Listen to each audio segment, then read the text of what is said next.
Hello and welcome to my channel. I'm JuleZ and I enjoy telling true crime stories. If you enjoy listening to true crime stories, please subscribe and hit the notification bell so you can be alerted each time I upload a new story video. This video is another story from Ohio. This one is the story of serial killer Shawn Grate. And a little word for the squeamish. This is a disturbing story with some disgusting details. So if you're too squeamish, you might want to skip this one. Otherwise, let's get into it. Shawn Grate is a serial killer who was active between 2005 and 2016. On September 13th, 2016, the police in Ashland, Ohio, which is sort of near Cleveland. Ashland is a small town with a population of about 20,000. Anyway, the Ashland police received a 911 call from a woman who we will only identify as Jane Doe. Her identity is being protected. 911, what is the address to your emergency? 5 Street Laundromat. What is it? 4th Street Laundromat. I think it sounds good. Anyway, Jane Doe called 911 and informed them that she had been kidnapped, that she was being kept in a home, an abandoned home near a laundromat. Who abducted you? Shawn Grate. Where's she at now? Asleep. Where's she sleeping at? In the bedroom. In what bedroom? There's 2 houses right by the laundry street. And it's in one of those houses. But you're at the laundromat? No, I'm in the bedroom with them. And that she was using the kidnapper's cell phone to call for help. She was terrified as she talked to the 911 operator and described the fact that she had been tied up. She'd been there for a few days. She identified the man who kidnapped her as Shawn Grate. She told law enforcement over the phone that he had a taser. She, in one heart-stopping moment, accidentally set off his taser, which disturbed him enough that she thought he was waking up, and she had to set down the phone and step away from that and wait for law enforcement. If you're looking in the laundromat, it's one on the left of the 2. You don't know what color the house is? No. Please hurry. Are you injured? A little. Is there any way you can get out of the building? I don't know without waking him, and I'm scared.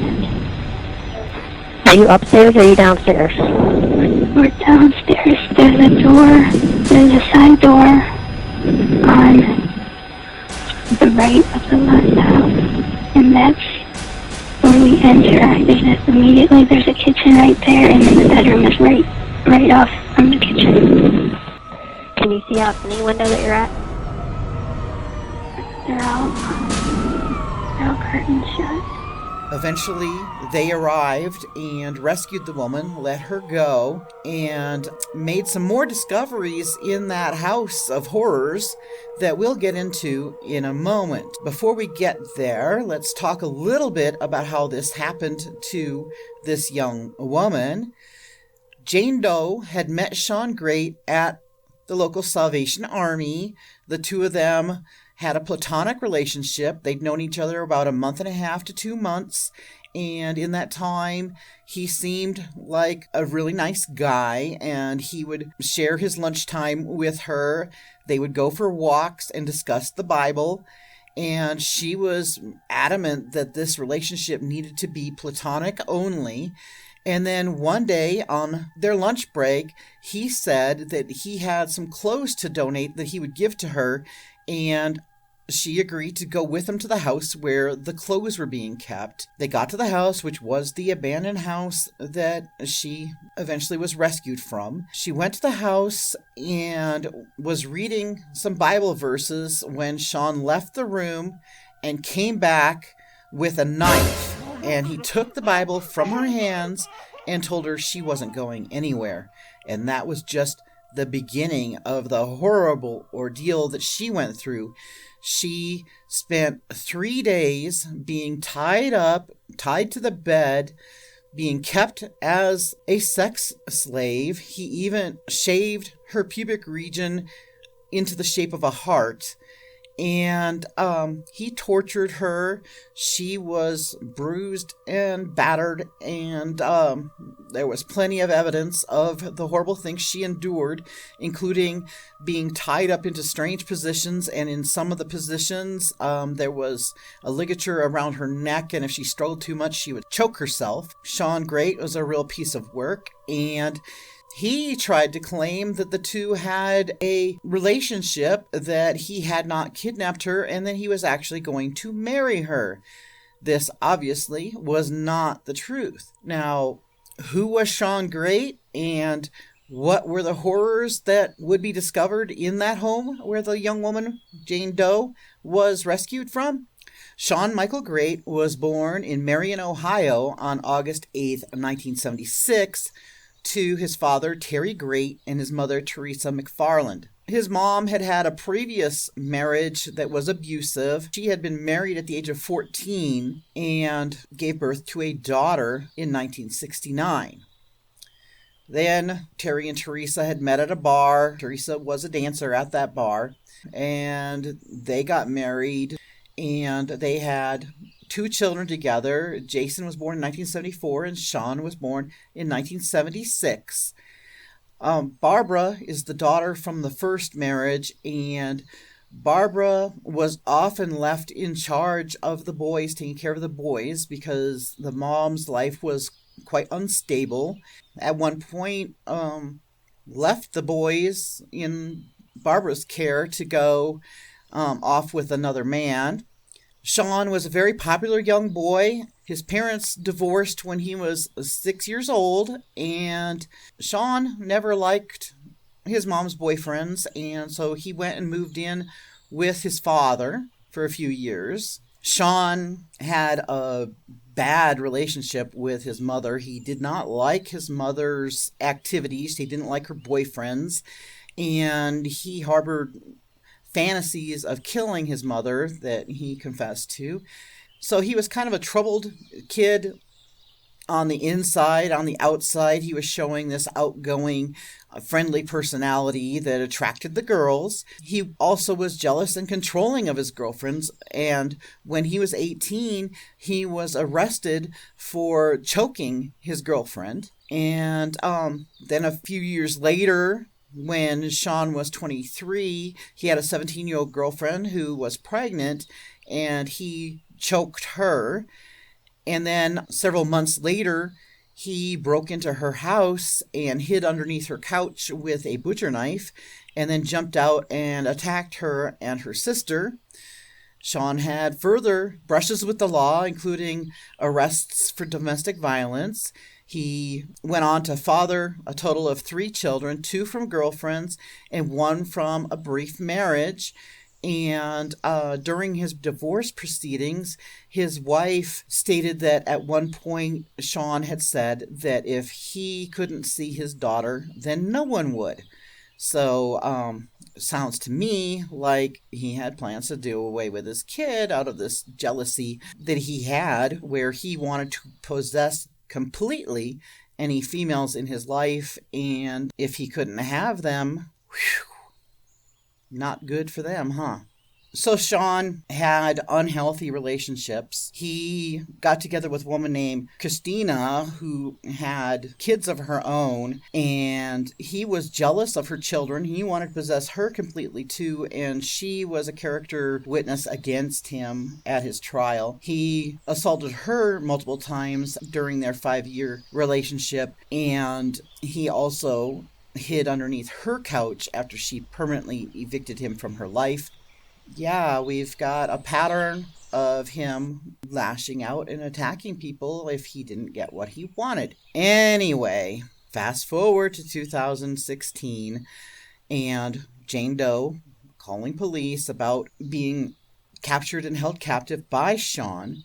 Now, the horrors that were discovered in that house, there was a closet that had been taped off, but there was some stench coming out of that closet. And when they opened the closet, there was a pile of clothes on the floor, and underneath those clothes was the remains of a woman named Elizabeth Griffin. Elizabeth Griffin had been reported missing. She had been last seen at a local store. She had gone missing on August 16th. And yeah, she was deceased. She was bound. She had her hands and feet bound. She had been killed by strangulation, and she had been SA'd.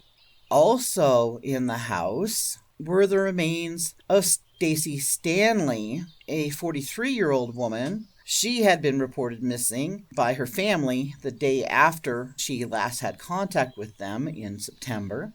She was down in the basement, also covered with some debris.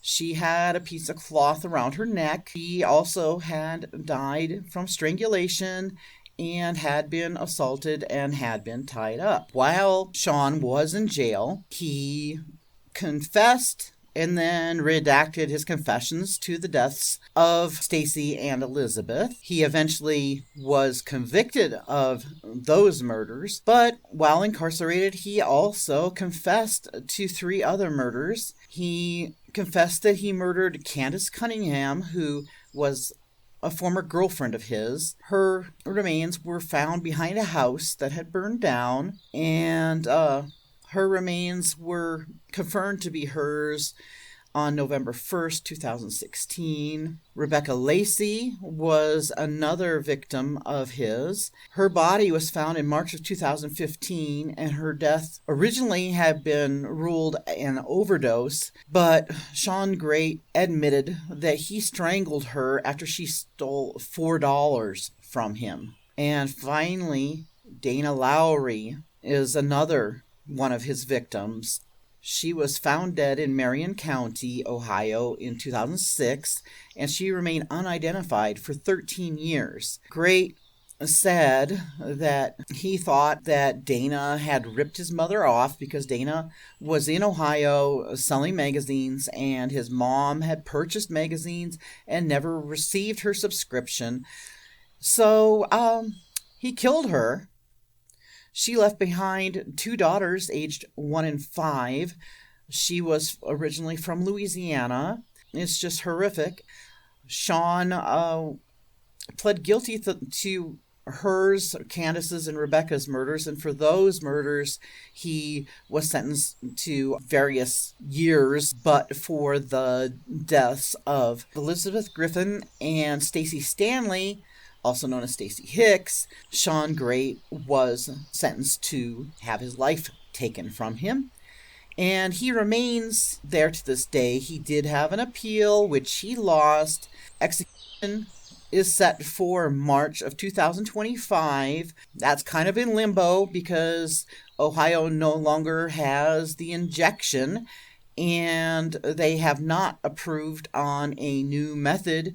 So, there he sits in prison. He won't ever see the light of day. This was a very disgusting case, but I thought it was a bit interesting to see how his brain functions. I hope we could just move on from all this. I don't know exactly, I can't say I'm normal, but, I know right from wrong, and I'm sorry.